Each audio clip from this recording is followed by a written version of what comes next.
He said the words slowly, like they were facts carved into stone. That baby isn't mine. The room didn't move, but something inside me did.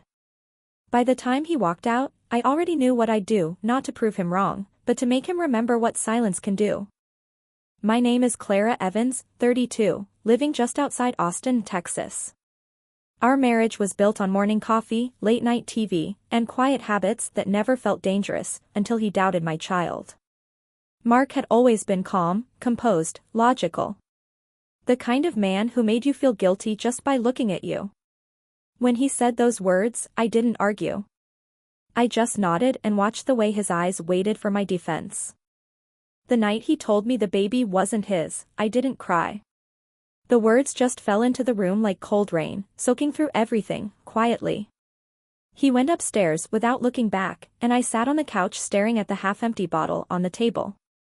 The baby monitor blinked softly beside it, a steady red pulse in a world that had stopped breathing. I remember thinking how strange it was that something so small could still sound alive in all that silence. In the crib, my son shifted, a faint sigh, a whimper, the rustle of his blanket. I walked to him on bare feet, careful not to wake him, though I wanted to lift him up, hold him, say something like we're okay. But my voice stayed somewhere in my throat, heavy and useless. Down the hall, a door shut. The click of it was sharper than any shout could have been. Mark didn't come back to our bedroom that night. The next morning, I found his pillow missing, the space beside me smooth and cold. The smell of him lingered, that faint mix of soap and coffee and betrayal. He'd moved to the guest room without saying a word. I listened for the rhythm of his breathing through the thin wall. It came and went, steady as ever, a sound that used to comfort me now felt like distance itself. The morning light slid across the nursery, pale and soft. The toys on the shelf looked untouched, like they belonged to someone else's home. I sat by the crib again, tracing the tiny folds in my baby's hand. Every breath he took reminded me of how quiet the house had become. I used to fill that silence with things, the radio, the washing machine, the hum of a kettle, anything to make it sound like life was still happening. Now, every sound felt intrusive, like noise in a chapel. When the baby stirred, I whispered, "It's okay," though I didn't know if it was. My voice sounded foreign in the air, like it had been gone too long. The baby's eyes blinked open, clear and unknowing. For a second, I felt something fierce rise in me, not anger, not sadness, just the instinct to protect what was still mine. I walked into the hallway, the floorboards cool under my feet. The guest room door was cracked open. Inside, his suitcase sat half-zipped, his shirts folded too neatly, the toothbrush gone from the sink. He was leaving, maybe just for a few days, maybe for good. I didn't stop him. I wanted to see how far his silence would take him. By noon, the house smelled of stale coffee and baby lotion. I fed my son in the rocker, the same one Mark built before he started doubting me. The rhythm of it creaked like a heartbeat, back and forth, back and forth. Outside, a lawnmower droned somewhere down the street, the sound of other people's ordinary lives carrying on. When Mark finally came down the stairs, he didn't look at me. He just said, "I'll be at my mother's." His voice was calm, almost kind. I nodded. He paused like he expected me to beg, to explain, to fight. But I didn't. I watched him pick up his keys and leave. The door closed with a quiet thud, and the baby's small hand clutched my shirt tighter. That night, I didn't try to sleep in our bed. I sat on the floor beside the crib, the faint hum of the baby monitor keeping me company. I told myself that truth didn't need to be shouted to be heard. Sometimes, it just waits, patient, steady, breathing softly in the dark. The clinic was colder than I remembered. Maybe it was just me, nerves crawling under my skin, breath catching every few seconds. The receptionist smiled without meaning it, her voice practiced and soft. "DNA verification, right?" she asked, like she'd said it 100 times before. I nodded. She slid the form across the counter, and the pen felt heavier than it should have. I signed my name in the small rectangle, Clara Evans, and wondered when it had started to look like someone else's handwriting. The waiting room hummed with silence, the kind that feels padded, like the air itself is listening. A mother with twins sat near the window, her hands moving gently through their hair. An older man flipped a magazine without looking at the pages.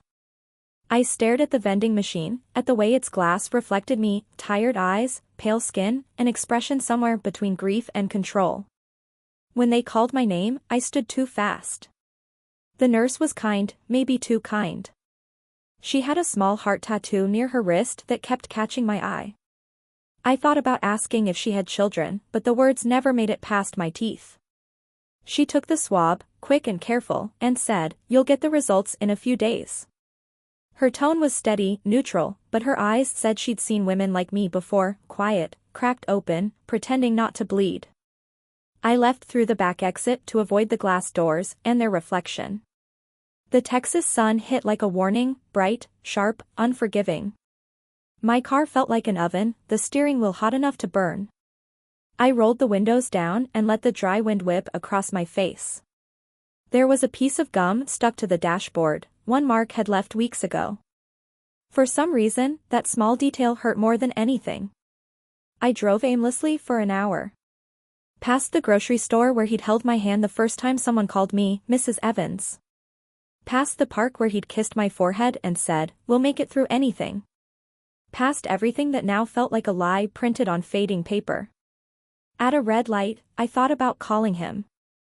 Not to fight, not to plead, just to ask if he remembered the color of the nursery walls he'd painted. I didn't. The light turned green, and I let the thought die there, the way some things should. When I got home, the mailbox was still full of his mail, bills, a letter from his gym, and a flyer about a Father's Day sale at a furniture store. I tossed them on the counter and stood there for a moment, my reflection bending in the chrome of the coffee pot. The house was quiet except for the ceiling fan ticking above. It sounded like time, slow and merciless. That night, after putting the baby to sleep, I wrote his name on a scrap of paper, Mark Evans. Then I wrote mine beneath it. For a moment, I imagined the test results printed between them, a thin wall of truth that would never crack again. The thought didn't comfort me, it just steadied my breath.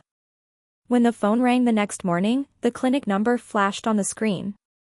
My fingers hesitated over the call button. I didn't answer. I wanted the truth, but not his truth, not something to throw at him like proof. I wanted to hold it quietly, the way you hold a secret that belongs to you alone. I'd pick up the envelope in person. That way, when I opened it, the only voice I'd hear would be my own. By Monday, it wasn't just between us anymore. News travels differently in small towns, it doesn't run, it drifts, like a slow leak that fills every quiet space before you notice it's there. At first it was whispers at the grocery store, glances that slid away too fast. Then it was voices, real and casual, like they were talking about the weather. "Poor Mark," they'd say. "Such a shame, he deserved better." I went out anyway. Staying inside made the walls shrink. I took the baby to the store for diapers and formula, the same route I'd always taken. But that day, it felt like the whole world had turned just slightly, like everything leaned in his direction. The cashier, a sweet girl named Denise, smiled too wide. "How's the little one?" she asked, her voice trying too hard. She scanned the items slowly, her eyes flicking to my ring finger and back again. Outside, a woman from church stopped me. "We've been praying for you," she said. Her hand landed on my arm, warm and heavy. Men can be foolish sometimes. I nodded. Her perfume clung to my sleeve even after she walked away. I hated how kindness could feel like pity when you didn't ask for it. That night, I found out he'd told his coworkers too. A friend from his office texted me, just 2 words, "I'm sorry." That was how I knew. He hadn't defended me. He hadn't told them it was complicated or that maybe, just maybe, he was wrong. He'd said it like fact. The baby isn't mine. In small towns, facts don't need evidence. They just need repetition. I thought about posting something, a photo of the baby, maybe a caption about the truth coming soon. But that would have been for him, and I wasn't living for him anymore. Instead, I made dinner, fed my son, and turned the TV up loud enough to drown out my thoughts. When the phone rang, I didn't recognize the number. It was his mother. Clara, she said, I think we should talk. Her tone was kind, practiced, too soft to trust. I told her I was busy. She sighed, that disappointed sound mother's perfect over years of practice, and hung up. I sat on the couch after that, the baby asleep on my chest, the faint hum of the refrigerator filling the silence. I thought about what he'd gained from all this: sympathy, attention, validation. Maybe that was what he wanted all along. Maybe he needed to feel wrong to feel alive.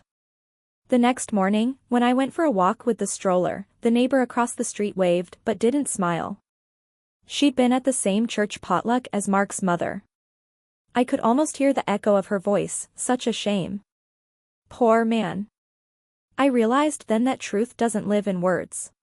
It lives in waiting. I had the envelope, still sealed, resting in the kitchen drawer under a stack of unpaid bills. I could have ended it right there, waved it in their faces, made them choke on their sympathy. But I didn't. I wanted it to breathe a little longer, to ripen into something heavier. Silence was beginning to work for me. That evening, when I stood at the window, I saw him pull into his mother's driveway across the street. He was laughing. She hugged him the way only mothers can when they believe their sons are innocent. I didn't look away. I just whispered to myself, keep laughing, Mark. It won't last. The envelope sat on the counter for 3 days before I touched it. Every morning, I'd pass by it, its edges curling slightly in the humidity, and feel it watching me. It wasn't fear keeping me from opening it, it was knowing that once I did, there would be no more pretending. Truth has a sound. It's the quiet tear of paper in an empty house. It was Friday when I finally gave in. The baby had just fallen asleep, his soft breathing filling the air with a peace I didn't deserve. The kitchen was dim except for the orange glow from the window blinds. Outside, cicadas droned like the world was holding its breath. I placed the envelope on the table, fingers trembling in rhythm with the ceiling fan above me. For a moment, I thought of him, his steady eyes, his calm cruelty, and I almost wanted to laugh. He'd made truth sound dirty. I wanted to make it sacred again. The paper tore cleanly. The sound felt louder than it should have. Inside was a single sheet, clinical, simple, final. My eyes found the numbers before the words, 99.9% match. 3 digits, and yet they hit harder than all his accusations combined. I didn't cry. I folded it carefully, the way you might fold a flag, and pressed my thumb over the crease. Then, almost instinctively, I opened the kitchen drawer. Inside were the mugs we never used, the sugar packets he liked, and the spoon with a tiny chip he used to hate. I placed the letter beneath it all as safe, unseen, waiting. The truth didn't need an audience. It just needed time. Later, I brewed coffee even though it was too late for caffeine. The smell filled the room, grounding me in something simple. I poured 2 cups out of habit, then laughed at myself and poured 1 back. When I turned to put the mug down, I caught my reflection in the microwave door, small, blurred, quiet. I didn't look victorious. I looked like someone who had finally stopped trying to explain herself. That night, the baby woke at 2 a.m. I fed him in the dark, humming an old song I couldn't remember the words to. Outside, a car engine idled somewhere far off, then faded away. I whispered into his hair, "You don't need anyone's permission to exist." He stirred, sighed, and drifted back to sleep. I envied his peace. When I walked back to the kitchen, the drawer caught my eye again. I imagined him finding it one day, reaching for sugar, expecting routine, and pulling out proof instead. That would be my justice, not the moment I confronted him, but the moment he realized he'd done it to himself. Before going back to bed, I took the envelope out once more, smoothed its edges, and wrote in small letters at the bottom corner, "You were wrong." Then I put it back, closed the drawer, and turned off the light. Some truths don't shout. They wait quietly in the dark, patient and perfect, until they're found. It started with a missing baby monitor. I hadn't noticed at first, the house was full of small absences now. His toothbrush. His jacket. The second mug in the sink. But when I went to check on the baby one night and saw the empty space on the shelf, I froze. The monitor had been there since the day we brought our son home. I used to keep it tilted toward the crib, the red light blinking like a heartbeat in the dark. Now it was gone. I tore through drawers, the closet, the laundry room. Nothing. It wasn't until I opened the trunk of Mark's car, parked neatly in his mother's driveway, that I saw it. The small white device sat there among his gym bag and spare jumper cables.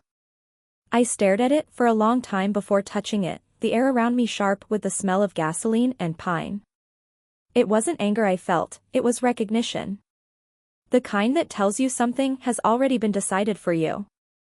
I slipped it into my bag and went back inside. The baby slept through the night, his breathing steady and pure. I watched him on the new monitor, wondering why Mark would take the old one at all. Maybe he missed us. Maybe he wanted to watch without being seen. The thought slid through me like cold water. The next morning, while the coffee brewed, I remembered something. The landlord had installed security cameras in the hallway last winter after a string of break-ins. They'd been there so long I'd stopped seeing them. But now, the little black eye above the entryway meant something else entirely. I opened my laptop and logged into the feed. The login details were still scribbled in a notepad by the phone. It felt strange, typing my name, waiting for the spinning icon to resolve into stillness. Then the screen blinked alive, grainy and gray. The hallway stretched out in silence, the front door, the nursery door, the faint reflection of myself passing by days ago. I clicked rewind.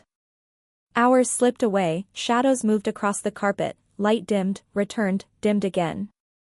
And then I saw him. Mark, in the middle of the night. He wasn't carrying anything. Just standing in the hallway, head tilted toward the nursery.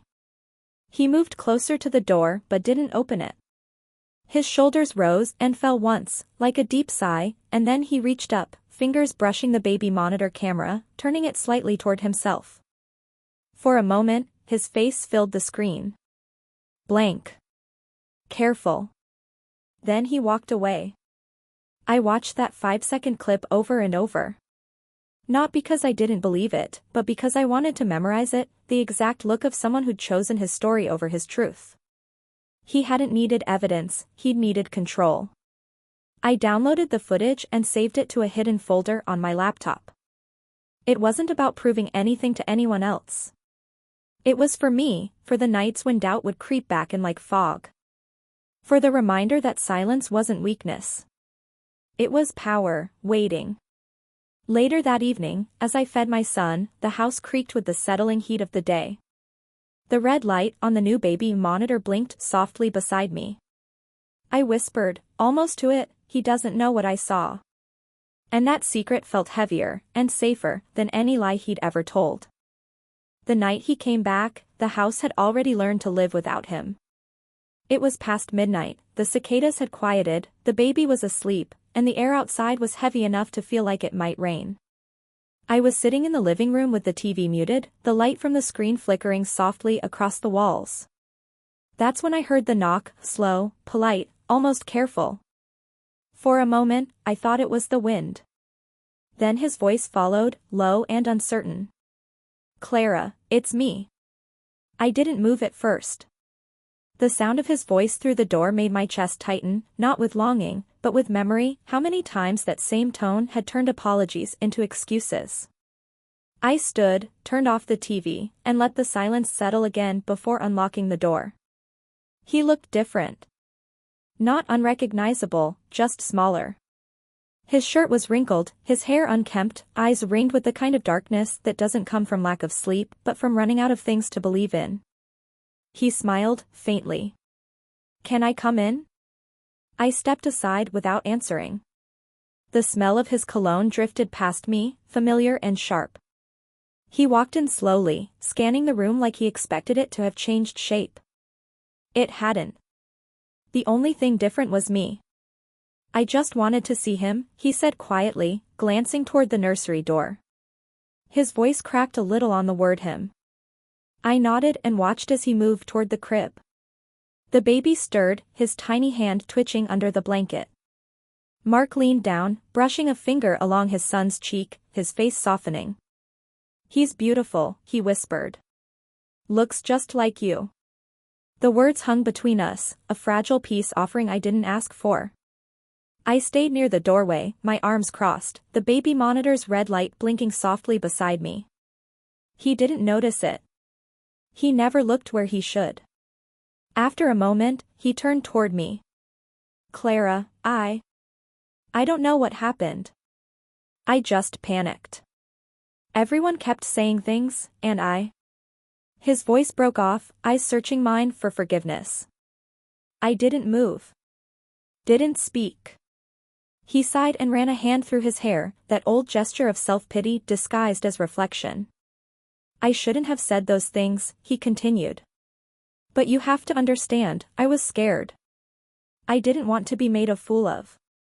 I watched him, every word sinking like stones in still water. He wasn't here to make things right, he was here to make himself feel less wrong. He reached out, touching my arm lightly. "I miss you," he said. I looked at his hand, then at his face, and smiled just enough to confuse him. "I know," I said softly. Something flickered in his eyes, relief, maybe, or hope. It didn't matter. He leaned forward, pressed a small kiss to my forehead. The gesture felt hollow, rehearsed. I let him linger for a moment, then stepped back. He didn't see the baby monitor on the table behind him, its tiny light still recording. He didn't see the way my eyes flicked toward it before I whispered, "You should go." "He's sleeping." He hesitated, then nodded. "I'll call you tomorrow." When the door closed behind him, I finally let the breath escape my lungs. The baby stirred again, sighing softly. I picked him up, pressing his small body against my chest. "He doesn't know what we know," I murmured. The house was quiet except for the faint hum of the monitor, the red light pulsing steadily in the dark, proof that silence, once again, was on my side. Morning came slow, like it was afraid to wake the house. I hadn't slept after he left. The smell of his cologne still lingered on the hallway rug, and the baby monitor's red light kept blinking, tiny, patient, alive. When sunlight finally cut through the blinds, I walked to the kitchen, made coffee, and opened my laptop. I didn't plan to look at the footage again. But curiosity has a strange weight, it pulls at you until you surrender. The folder sat there, quiet and unassuming, labeled only Hall Feed. I clicked it open. The recording time matched the night he came. 12:43 a.m. The grainy black and white footage flickered. There he was, standing in the nursery doorway, shoulders slumped, head bowed. The baby stirred, and he froze. Then he leaned down, whispering something I couldn't hear. His voice was soft, but his posture wasn't gentle. It was uncertain, detached, as if he didn't recognize what he was looking at. I watched him trace a hand along the crib rail, hesitate, then step back. His lips moved again, 3 or 4 words, and for a moment, I thought he said, "Not mine." Maybe he didn't. Maybe I just heard what I'd already known. I let the video play out. He stood there for a long time, staring at the baby, then turned toward the door and paused. The camera caught his face just before he left, eyes distant, empty, like he'd already vanished from the world he built. When the clip ended, the silence in the room was deafening. I closed the laptop but couldn't move. The coffee had gone cold, the house heavy again with that familiar stillness. I went to the nursery, stood in the same spot he had. The crib looked different now, almost sacred, a space that had held both doubt and truth. I reached down, ran my fingers along the railing, then picked up the monitor. Its red light blinked once and steadied, as if acknowledging me. Maybe forgiveness wasn't something you said. Maybe it was something you watched, frame by frame, until the guilt shifted sides. By noon, I found myself watching again. Not the footage, but the man inside it, how he'd folded in on himself, how he'd mistaken control for love. For the first time, I didn't feel angry. I felt pity. When the baby woke, I carried him to the window. The day outside was cloudless, too bright for what I was feeling. His tiny fingers clutched my hair, tugged softly. He laughed. The sound broke something loose in me, not sadness, not relief, just quiet knowing. I looked down at him and whispered, "He'll see this one day." I didn't mean the video. I meant this moment, the two of us, sunlight spilling over the crib, peace heavy in the air. Later that evening, I uploaded the footage to a hidden drive, not to use it, not yet, but to keep it close. Evidence wasn't for the world, it was for the heart. Sometimes you needed to watch the lie to remind yourself how truth sounded in silence. I renamed the file, "For When He Forgets." Then I closed the laptop, picked up my son, and let the house rest in quiet triumph. I wrote it on a Sunday morning, the kind of morning that looks peaceful from the outside. The baby was asleep, the house smelled of coffee, and the church bells down the road were echoing faintly through the air. It should have been an ordinary day. But my mind was louder than the bells, too full, too crowded with all the things I'd never said. I sat at the small wooden desk by the window, pulled out a sheet of paper from an old notebook, and stared at the blankness for a long time. I didn't write his name. I didn't write mine. I just began. "You owe yourself the truth," the first line read. The words looked strange on paper, like they belonged to someone stronger than me. But I kept going. I wrote about the night he accused me. The silence that followed. The day the envelope arrived. Not for him, but for me. So I could see what had happened when the noise stopped and the truth finally began to speak. The pen moved slowly. I didn't write about anger. I didn't write about hate. Those feelings had burned themselves out weeks ago. Instead, I wrote about what I'd learned in the quiet, that power doesn't always roar. Sometimes it breathes. Sometimes it watches. Sometimes it forgives only by never forgetting. Halfway through the page, I stopped and looked out the window. The neighbor's sprinklers hissed softly. A woman across the street was hanging laundry, the wind tugging at the sheets. Life went on, indifferent and steady. I envied its rhythm. I wrote again. He will never apologize in the way you imagined. He will never understand what he broke, and that's not your burden to fix. He will carry that misunderstanding forever. And that is enough. When I finished, I folded the paper carefully, the same way I had folded the DNA results. For a moment, I considered burning it. But ashes don't remember. Paper does. I slipped the letter into an envelope, sealed it, and wrote on the front, "For when you forget who you are." Then I tucked it inside his jacket, the one he'd left hanging behind the door. He would find it eventually, maybe weeks from now, maybe never. The thought made me smile. I made another cup of coffee and stood at the sink while it brewed.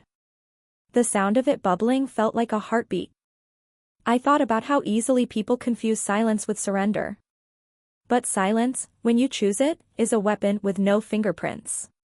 Later that day, I walked down the hallway, the baby's soft cries echoing from the nursery. I picked him up, pressed him against my chest, and whispered, "We're not broken. We're just quieter now."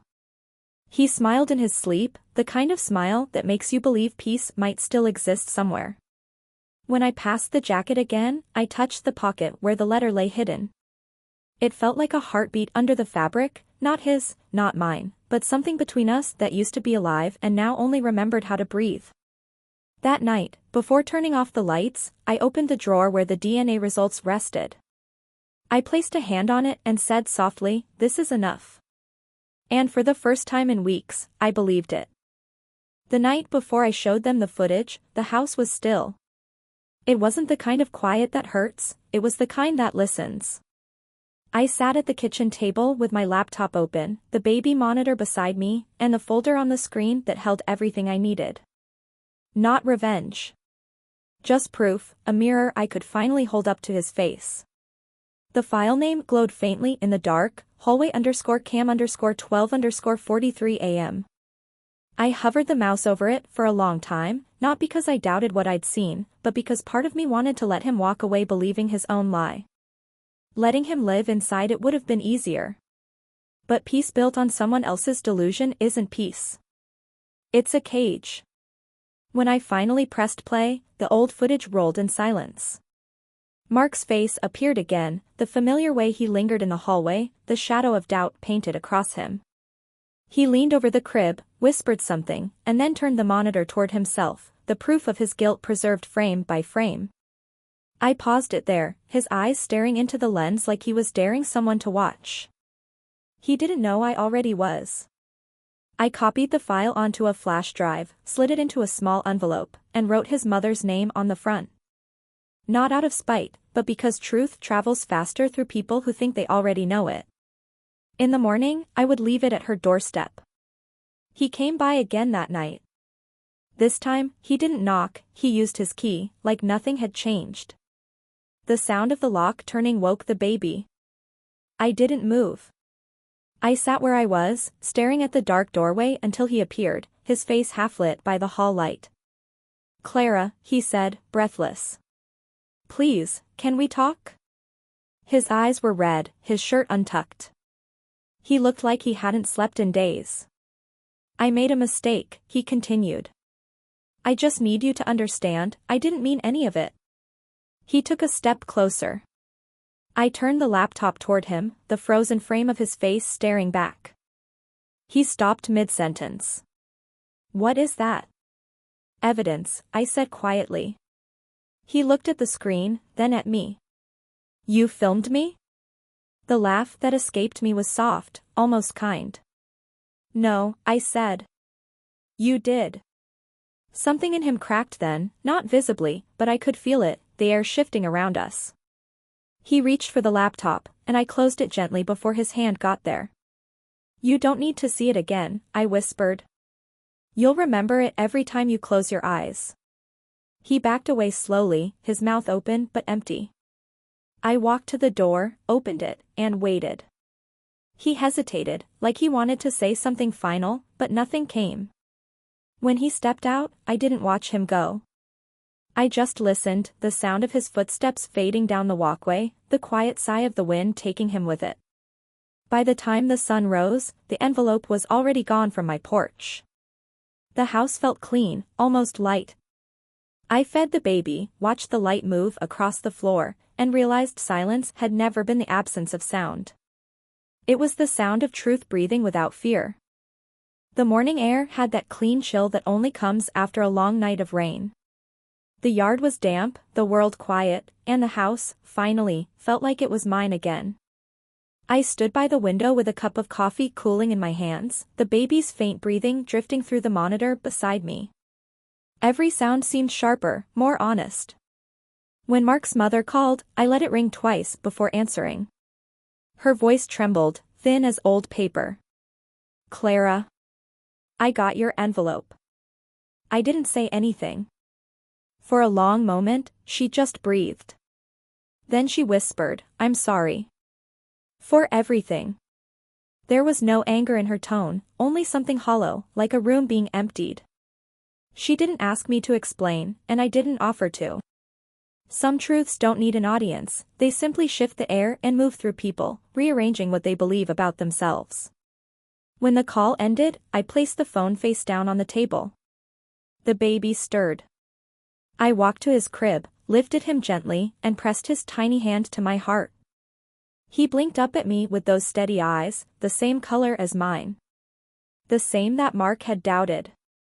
"Good morning," I whispered, the words catching somewhere between love and relief. Outside, a car engine turned over. I glanced through the curtain. Mark sat in his car across the street, unmoving. He wasn't watching me, just staring at the steering wheel, his shoulders slumped like he'd aged 10 years overnight. He didn't know I was looking. I watched him for a full minute, then turned away. Some endings don't need confrontation. They just require you to stop showing up. He had wanted proof, and now he had it. But proof doesn't heal, it only exposes what never was. By noon, I had stripped the bed, opened the windows, and played an old record that used to fill the house before everything broke. The floorboards creaked under my steps, but the sound didn't hurt anymore. It was like the house was exhaling. I took the laptop one last time and opened a blank document. At the top, I typed, "For my son. So he'll know what truth sounds like." Then I started writing, not about betrayal, but about silence. About how sometimes survival isn't a loud declaration, it's the quiet act of keeping what's yours, even when someone tried to take it. The words came slowly, like rain returning to dry ground. Every sentence felt like reclaiming a breath I didn't know I'd been holding. By the time the sun started to fade, I stepped onto the porch. The street was empty now, Mark's car was gone. The sky was heavy with gold, the kind of light that forgives. I sat on the steps with the baby in my arms, and for the first time in months, I didn't think about what had been taken. I thought about what I still had. He cooed softly, the sound small but alive. I smiled, pressed my lips to his forehead, and whispered, "You and me, that's enough." Inside, the house lights flickered on as the last of the daylight slipped away. No music. No crying. Just the soft hum of the world settling into a quieter rhythm. He would carry my silence with him forever, not as a wound, but as a mirror. And maybe someday, when he sees his reflection, he'll remember what truth looks like when it doesn't need to speak.